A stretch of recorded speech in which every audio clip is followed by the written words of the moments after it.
Halo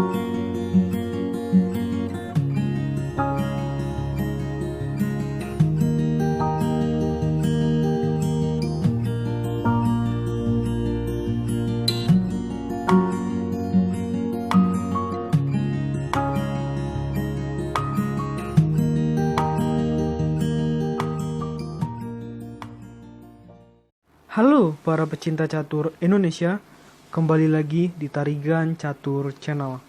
Kali ini Tarigan Catur akan menampilkan partai yang sangat menarik, yang Tarigan Catur beri judul Aditya Bagus Arfan versus Farid Firmansyah. Kali ini junior yang lebih unggul. Oke, mengenai informasi pertandingan lebih detail, mari kita simak dalam layar berikut. Ya, pertandingan ini tersaji dalam salah satu turnamen online di chess yang bernama Bravo Timnas Catur Indonesia Arena. Arenanya berlangsung selama 2 jam, dan turnamen ini menggunakan sistem kontrol waktu balet 2 menit plus 1 detik increment. Pertandingan ini terjadi pada tanggal 14 Oktober 2020, sekitar pukul 21:23 waktu Indonesia Barat. Pertandingan ini melibatkan pertarungan antara Aditya Bagus Arfan versus Farid Firmansyah. Tanpa berlama-lama, langsung saja kita masuk ke papan untuk melihat sengitnya pertarungan dari kedua pemain berbeda generasi ini. Di sini, Aditya Bagus Arfan menggunakan catur buah hitam dengan nama akun Lichess Muhammad Al-Fatih menghadapi Farid Firmansyah yang menggunakan catur buah putih dengan nama akun Lichess yang sesuai dengan nama aslinya. Farid memulai permainan dengan kuda F3. Ini adalah pembukaan reti ya. Dibalas dengan kuda F6 oleh Aditya. Pion G3 untuk persiapan V1 gajah. Balasan dari Aditya adalah pion E6. Gajah G2, gajah E7, rokade pendek oleh putih dan rokade pendek oleh hitam. Dan pion C4, pion B6 untuk persiapan V1 gajah juga. Pion D4, semakin menguasai petak pusat ya oleh Farid Firmansyah. Gajah B7, dan setelah putih melangkahkan benteng E1, di sini pembukaannya berubah. Bukan lagi pembukaan reti, melainkan pembukaan pertahanan Hindia Menteri. Pion D5, ada sedikit koreksi ya dari analisa komputer. Di sini ada langkah lebih baik selain pion D5, yaitu dengan langkah kuda menuju E4. Apabila langkah ini dilakukan, maka menurut analisa komputer akan terjadi seperti ini. Kuda F menuju D2, pion D5, pion C pukul D5, pion E pukul D5, dan kuda pukul E4, pion D pukul E4, dan seterusnya ya. Kita kembali, namun di sini melakukan langkah pion D5. Apa balasan dari Farid? Pion C pukul D5 dan pion E pukul D5. Kuda C3, kuda B menuju D7. Gajah F4, kuda E4. Coba ya mengajak pertukaran dengan kuda putih, petak gelap. Benteng C1, benteng C8. Keduanya sama-sama ingin mengontrol lajur C ya. Kuda E5, kuda D menuju F6. Kuda pukul E4, pion pukul E4. Kuda menuju C6, mencoba ya untuk membuat gajah hitam menjadi pasif. Oleh karena itu, mengingat kuda putih begitu aktif, maka Aditya berkeputusan untuk gajah pukul kuda dan benteng pukul gajah. Gajah D6, mencoba untuk mengajak pertukaran dengan gajah putih. Apa respon dari Farid di sini? gajah menuju G5 untuk memberikan pin ya terhadap kuda hitam yang sedang memberikan perlindungan pada menterinya. Benteng pindah ke E8, menteri C2 untuk mencoba ya mengancam dari pion yang ada di petak E4. Pion maju terus ke E3, gajah pukul E3. Di sini maksudnya adalah ingin membuat gajah dari Farid untuk sementara waktu mundur kembali ya, agar kuda hitam terlepas dari pakuan gajah. Kuda pindah ke G4, mencoba mengancam gajah putih. Gajah putih pindah ke C1. Benteng E6, pion H3. Kuda pukul F2, berani ya.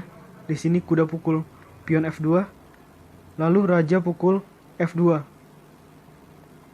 Menteri F6 skak. Jadi di sini Aditya mengorbankan satu perwiranya untuk mencari tempo skak terus ya terhadap Farid Firmansyah. Gajah menutup di F3. Menteri pukul pion D4 dengan tempo skak. Pion menutup di E3. Menteri E5, di sini jelas ya, gajah dan menteri hitam menyerang 2 kali pion lemah yang ada di petak G3. Benteng G1 untuk memberikan perlindungan. Benteng G6 memberikan ancaman 3 kali terhadap pion lemah yang ada di petak G3.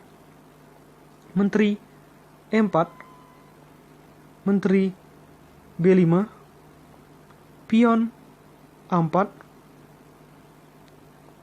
menteri A5, pion G4, pion H6, menteri C4, benteng F6 mencoba memberikan pin terhadap gajah putih untuk sementara waktu agar tidak aktif ya.